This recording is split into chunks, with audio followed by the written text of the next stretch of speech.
Hello everyone, this is Defense Politics Asia and this is the summary for the day of 1378 for the 2nd of December. We're going to jump straight into it over in the Kherson front. Kherson front, we have shelling reported at Mykolaiv. The Ukrainians still mention about fighting over in the Antonovsky Bridge. So that's about it. So moving on to the Zaporizhia front. Over at the Zaporizhia front, we have fighting being reported at Primorsky.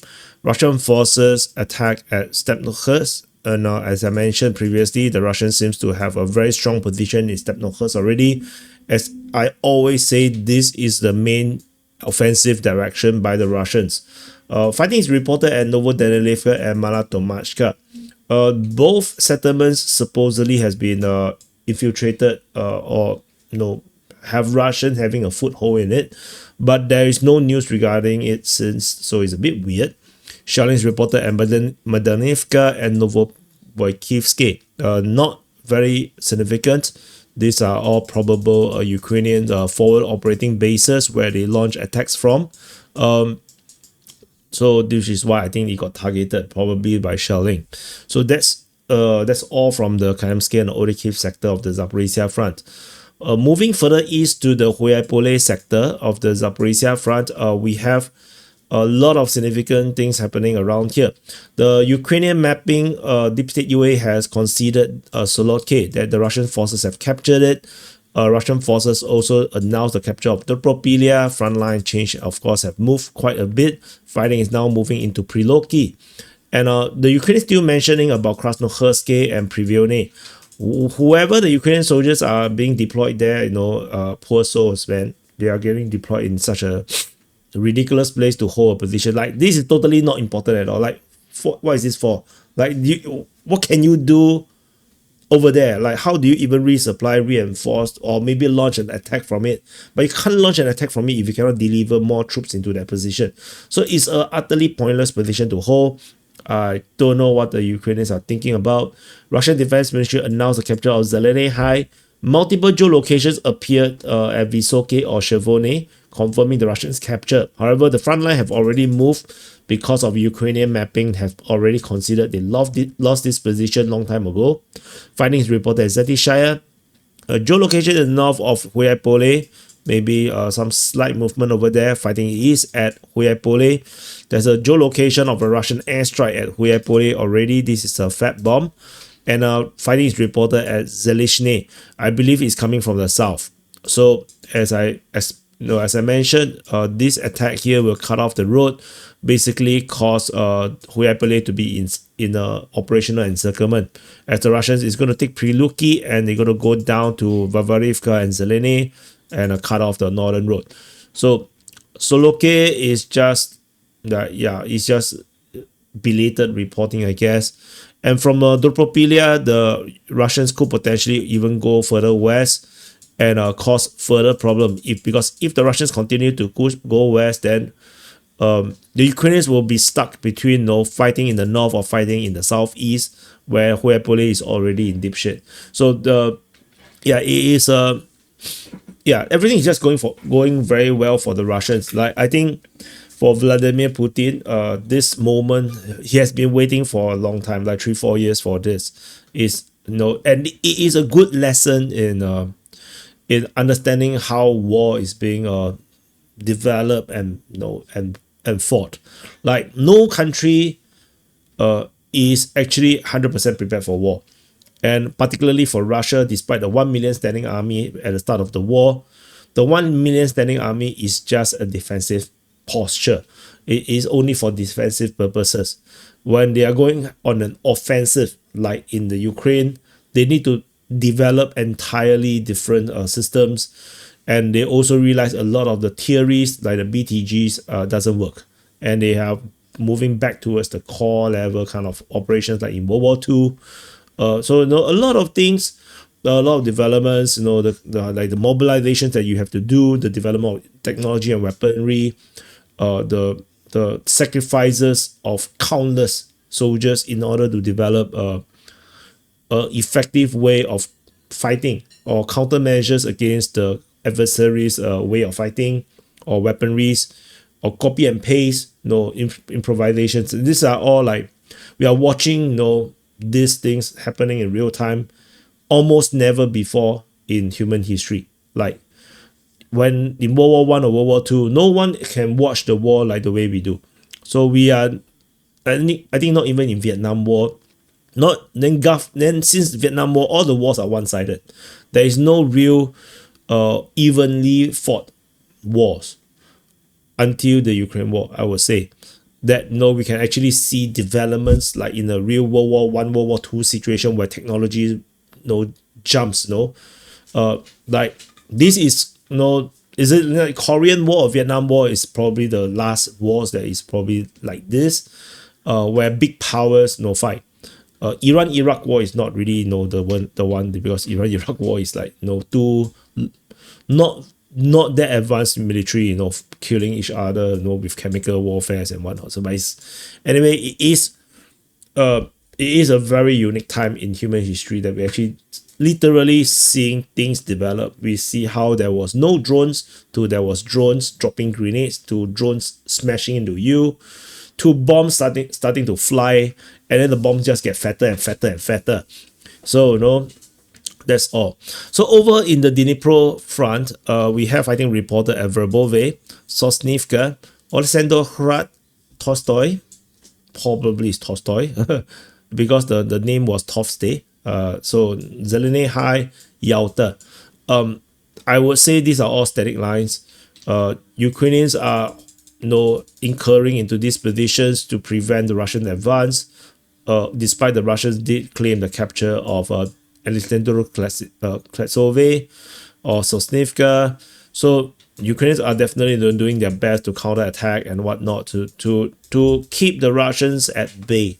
That's probably what's happening in this sector here, including Yalta. But although Yalta is really just a very rear position, and Verbove, these are like a bit more, a bit nonsensical, or at least it doesn't fit into logic. So that's all from this sector. In the northern flank of the Dnipro front to the eastern flank of this is it recording? Yeah, there was a lag. So I hope everything is fine for you guys. My computer sometimes a bit lag at times. I'm not sure what the hell is happening, but anyway, so this is the eastern part of Pokrovsk and the northern part of Dnipro. Fighting is reported at Novopalevka. This battle for Novopalevka continues to be like a question mark. We do not know what the hell is happening right there. Russian forces are fighting at Kotline, Udashne, and Molodetske with some advances over at Udashne's northern part. So that's all from this sector as we're going to zoom into the Pokrovsk Myrnohrad region.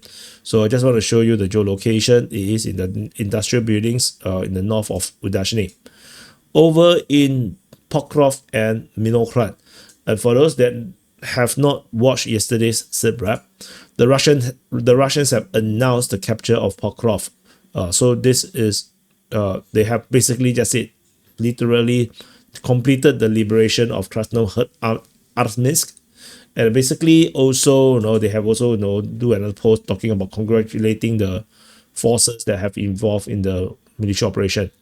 Yeah, so but for those pro-Russian or Russians, this comes at a huge cost as well. A lot of soldiers died, trying to take Pokrovsk. So don't celebrate death. Even victories, like yeah, you can celebrate, I guess. But it's built on people's death. So people's blood and souls and broken families. So I just want to highlight. The war is not cool. It's only cool and fun in computer games. But in real world, imagine trying to raise a kid for 20 over years, even and then this person and then 30 years maybe, and then just die. The person just die. So Anyway, fighting is reported at Khryshine.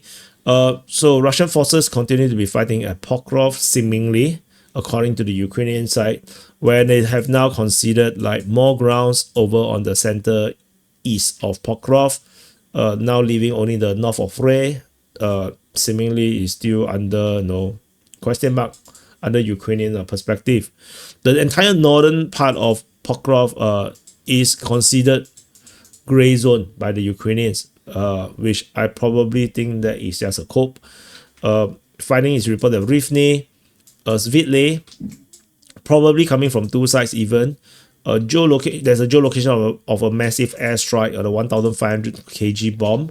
That is as noted. Fighting is just simply reported at Myrnohrad. There is no new updates regarding the details of it. So fighting is in Myrnohrad probably coming from multiple directions, in my opinion. And this part is already claimed to be under Russian control by Russian mapping. There's a footage that went viral that claims that there's a mass surrender at Myrnohrad. I can't confirm this piece of information yet. I have shared a video in the DPA's Telegram channel. You can check it out. But I cannot confirm it, so I'm not sure. So fighting is reported at Novoekonomichne, according to the Ukrainians, Chervony, Liman, and Rodinsky. So this is still seemingly some kind of consolidation operation. Now the main focus is in Myrnohrad, where the encircled Ukrainian forces to know what would they do. Will they surrender or will they fight to the end? And there is no more counterattack being reported from the Hrishine direction, which might mean that the Ukrainians are giving up. May have gave up Hrishine or Pokrovsk. In general, there might be a possibility. So stay tuned. We shall see how this continue to play out. I think Myrnohrad can't last very long. It definitely can't last until the end of December. So, but that's my opinion. We shall see how this goes. Over in the northern flank of the Pokrovsk front, so as mentioned just now, Rodinsky, Chervony, Liman, fighting is reported at Shevchenko, Belitsky, Mayat, Volodymyrivka, Sofievka, and Rusinya. So, as usual, this actions here, Belitsky, Shevchenko, all this is heading in the direction of Dobropilia.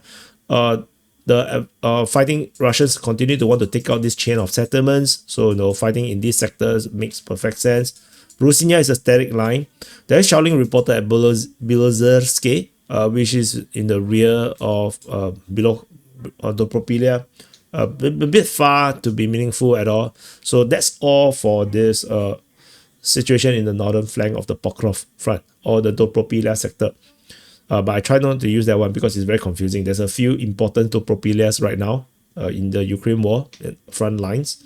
Over in the Konstantinivka front, so at the Konstantinivka front, there is fighting reported at Chervony, Priteshny, Alexander Shutine, Ivanopilia, Plishevka, Shebenivka, according to the Ukrainians, fighting at Yablonivka. Rusinya, as already mentioned, static line, and fighting at Konstantinivka. So the main action right now is the Russians' consolidation of the position in the southeast of Konstantinivka. The Russians are still trying to take out Plishevka's position to do this flanking up to the south of Konstantinivka. This is still ongoing. Shebenivka is not a real thing. This push for Chervony is a question mark. We shall see how this goes. Yablonivka by right is a push towards Berestov, but yeah, it's a question mark right now as well because we don't really have footages or geolocations to show what is actually happening. It might be just a static line as well. So let's wait and see how this goes. Maybe the Plishevka situation has bogged down because of Ukrainian counterattacks and holding back the Russians, which then delayed the operations over in Yablonivka because if Plishevka doesn't push through to create a southern war, then there is no point to push Berestov for now. Maybe that's what they're thinking about. So let's wait and see how this play out in the Konstantinivka front. We're moving further up north to the Bakhmut. There's nothing over the Bakhmut. We go into the Liman-Siversk front. This is Siversk. Fighting is reported at Yampil, Dronivka, Zakini, Serbianka, Siversk, Svetoporovsky, where the Russians have a foothold into Svetoporovsky already. Shelling is reported at Risnikivka, and fighting is reported at Fedorivka. The entire, of course, if you have not watched for months, Siversk front has entirely deformed beyond recognition. Sivers is basically now a frontline city. It no longer have any strategic importance in that sense. So there's a geolocation of an armored vehicle that was destroyed by drones, I guess. The main action right now is the same. The Russians seems to need to consolidate Yampil because of maybe Ukrainian counterattacks is blocking Yampil. The aim is to go for Dibrova and Orzheny. Russians are still, trying to attack to Zakitne, Serbianka and Sivers. This is a war, skirmish mode. This is a static line. The Russians are not storming Sivers right now because they are trying to envelop it, which is coming from the Svetoporovsky. They are going to take this, go for Risnikivka, and then they go for Kaliniki. So that is the chain of attacks. Fedorivka is probably trying to break out into the countryside, but tentatively that seems to be the case right now. Yeah, this front line is basically a walking dead. I don't think this front line is strategically important anymore. It now just simply acts as a buffer zone for the Ukrainians to protect Sloviansk. So that's all from the Sivers front. Moving into the Oskil front, we have fighting reported at Novovodyanne, Horakivka, Novomihailivka, Serine, Sentriholove, Yarova, Drobisheve, Kloziazy, Myrne, and Zareshny. There is a geolocation of Russian forces entering into the eastern part of Drobisheve. So the main aim is to take Drobisheve, and then this will allow them to actually go for Liman or actually continue the operations into Svetohursk. So of course that's the aim of the fighting at Yarova, to go to Svetohursk. Serine and Chandri-Holove seems like a static line right now. Seems like the push towards Oskil is not going to happen for now. Looks like they are not going to go for that. The northern part here, this is a static line. I don't expect anything for that. And the fighting in this sector is to take out the salient. So that's the main operations in the Oskil front. We move further up north to the Borova front. Before I continue, happy birthday to you if your birthday today. So and of course press the like button and subscribe as usual. Subscribe, really this is a numbers game, so subscribe. So unfortunately, yeah, if not I also yeah, I don't want to care this much, but no choice. Findings reported at Bohoslavka, Novokrylyakivka, Novoplatonivka, Novoyehorevka, and Stepove. This operation is to take out the salient, choke up Novoplatonivka, and then create the northern wall. So that is the main aim in this sector. Novoyehorevka, Stepove, this is a static line. I don't expect any actions in this sector, like real push for now, because by taking Barova, this entire region will just collapse on its own, generally speaking. So let's see how this goes. For moving up to the Kupiansk front, Kupiansk front continue trend that Kupiansk is not mentioned. Fighting is mainly within the salient or the encirclement. Fighting at Kusherivka, Petropavlivka, Sinkivka, Pischane, and Krylevka. As you can see, the main action, it seems like the Ukrainians have this position in the north, which the Russians are trying to destroy. It looks like that seems to be the case.